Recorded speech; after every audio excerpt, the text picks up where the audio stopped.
ठीक है, तो पहला है अरतनी परमाणु। वो जो है वो किस पुट का होता है? सबसे पहले पुट की संख्या कितनी होती है? रसशास्त्र से है ये क्वेश्चन। पुट की संख्या होती है 10। पुट की कितनी संख्या होती है? 10। ठीक है। और उसमें से जो अरतनी परमाण मतलब 42 सेंटीमीटर, एक अरतनी में 42 सेंटीमीटर होते हैं। और अंगुल कितने होते हैं? कराया है मैंने, खुद याद कर लेना उसको। ठीक है। अरत्नी परमाणु में 42 सेंटीमीटर, मतलब एक रत्नी 42 सेंटीमीटर।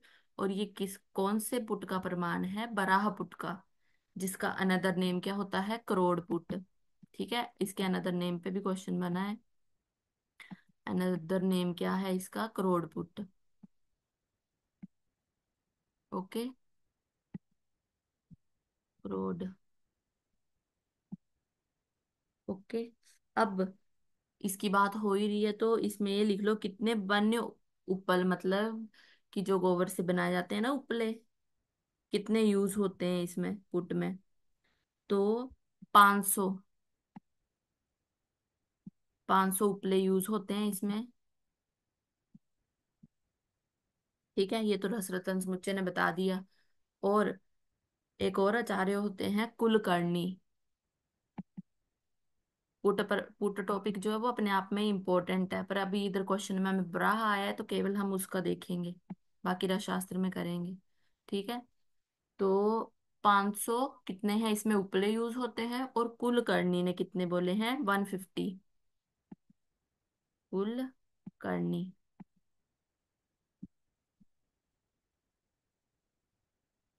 कुलकर्णी ने कितने बोले हैं? 150। ठीक है, कुलकर्णी का भी इम्पोर्टेंट है क्योंकि एक बार जो है वो अ, इसका कुकुट पुट का जो है वो कुलकर्णी का पूछ लिया था। ठीक। तो ये वराह पुट है, जो अरत्नी प्रमाण का होता है। ठीक है, इसको करोड़ पुट भी हमें कहते हैं। ओके, 42 सेंटीमीटर एक रत्नी में, सेंटीमीटर में भी इसको लर्न करेंगे क्योंकि। और कुलकर्णी ने कितने उपले यूज करने को बोला है? 150। ओके। उसके बाद है इति घन शरीरम भोगान मत्वा नित्वान सदैव यतनियम। रेफरेंस वाले छोड़ भी सकते हो, इतने खास नहीं है, बातें नहीं है। तो अब घन मतलब जो हमारा हृदय होता है वो कैसा होता है? घन मतलब बड़ा गहरा होता है, ऐसे याद रख लेना। तो ये किसका श्लोक है? रस हृदय तंत्र का। हमारा हृदय क्या है? बहुत गहरा होता है, घन होता है। ठीक है, ये श्लोक इसका है, रस हृदय तंत्र का। रीड करते टाइम रीड कर लेना, पर अब रेफरेंस वाले इतना पूछता नहीं है। उसके बाद है बोधन संस्कार का फल। ठीक। तो बोधन संस्कार, अब ये पता होना चाहिए कि पारद के कितने संस्कार होते हैं। ओके। तो पारद के टोटल कितने संस्कार हैं? रसरतन समुच्चय ने 18 संस्कार बोले हैं। 18। ठीक है। उनमें जो है वो पहले 8 याद करना इंपॉर्टेंट है विद सीक्वेंस। और इसके सीक्वेंस का क्वेश्चन करंटली MD 24 में पूछा गया है। ठीक है। टोटल हो गए हमारे 18 संस्कार, रसरतन समुच्चय ने बताए हैं। ठीक। तो इन आठों का सीक्वेंस लिख लो। स्वेदन, स्वेदन, मर्दन, मूर्छन। स्वेदन, मर्दन, मूर्छन।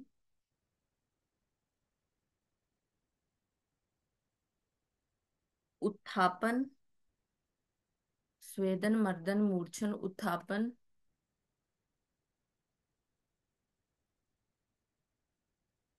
पातन, बोधन। ठीक है, स्वेदन, मर्दन, मूर्छन, उत्तापन, पातन, बोधन, नियमन और दीपन। ये हो गए हमारे 8। ये तो याद होने चाहिए, 18 नहीं याद करने, 8 याद पता होने चाहिए। ओके, स्वेदन, मर्दन, मूर्छन, उत्थापन, पातन, बोधन,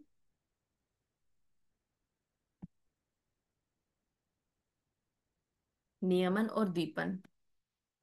ओके। उसके बाद है अब इधर है बोधन संस्कार का फल। तो क्या लिखा है? षडग जो होता है हमारा लब्ध श्वासो प्राप्त पुंसत्वम। ठीक है, उसमें जो है वो बोधन का, बोधन संस्कार का क्या है, ये फल है, इससे हमें इसकी प्राप्ति होती है। एक और लिखो इसका, षडत्वम, जैसे षड लिखते हैं। ठीक है, वर्जित रस,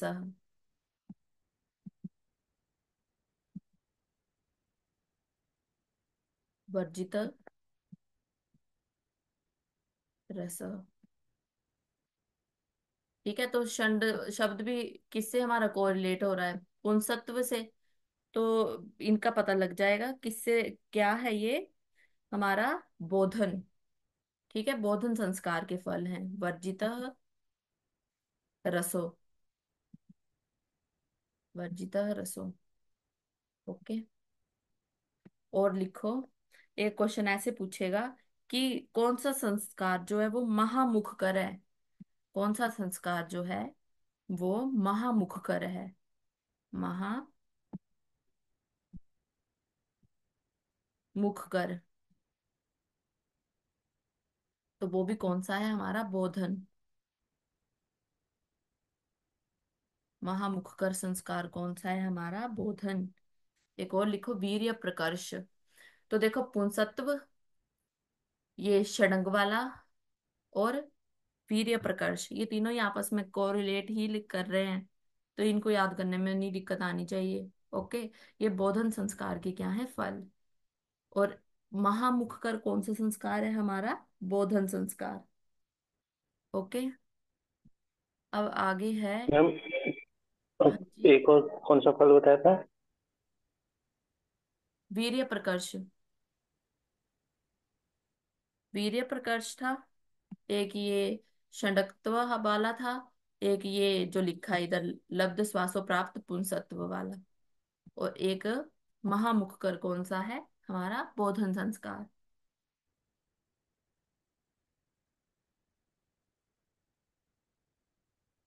ओके, अब है हमारा आगे। एकेन लशुन पोथी शुद्धो भवति पारद। ये कहाँ, किसका रेफरेंस है? ये आयुर्वेद प्रकाश का। छोड़ दो, ऐसे रीड कर लेना। उसके बाद है निर्गंध मूर्छना। अब ऑप्शन में होगा कि निर्गंध मूर्छना का क्या है, हमें एग्जाम्पल बताओ।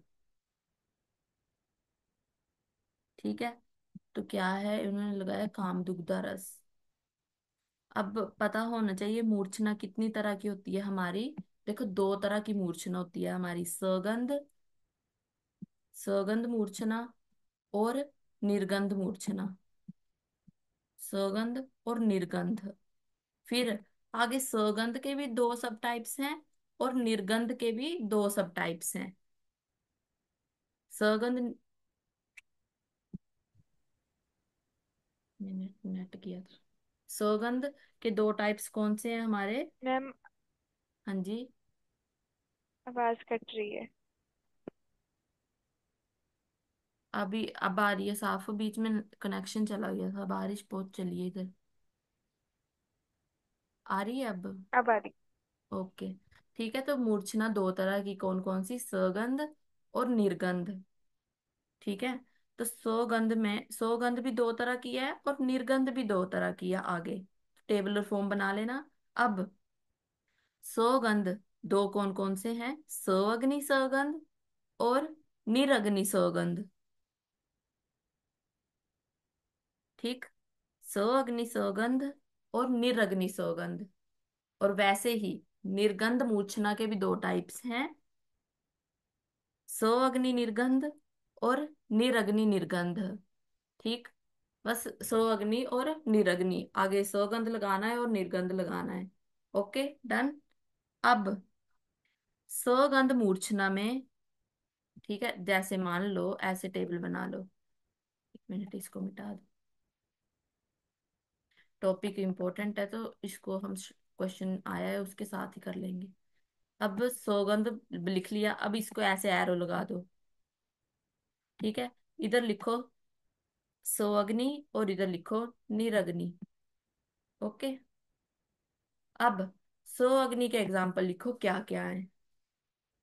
सोअग्नि में आएगा हमारा रस पर्पटी, रस सिंधूर और मकर ध्वज। ठीक है, क्या क्या आएगा हमारा?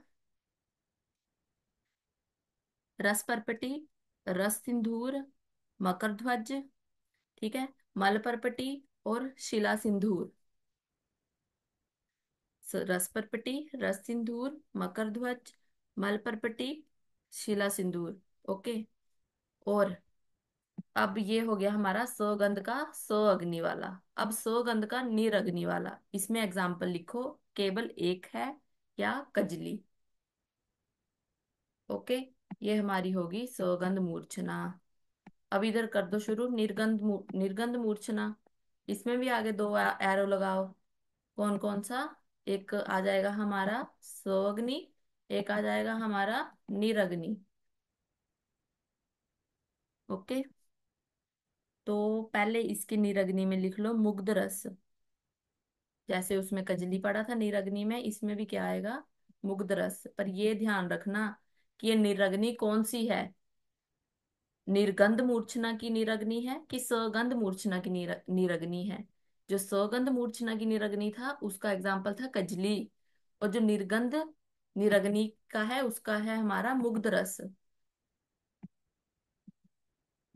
अभी लिख लो, रसशास्त्र में तो करेंगे ही इसको। पर आप लोगों का पेपर अगर आ गया पहले तो हमें सारा कंप्लीट करने का जरूरत है उसकी। ठीक है, हो गया। अब इसके बचते हैं हमारे, तो अब इसके लिखो सौ अग्नि के निर्गंध, सौ अग्नि के रस पुष्प, रस कर्पूर। ठीक, रस पुष्प, रस कर्पूर, कामदुग्ध रस।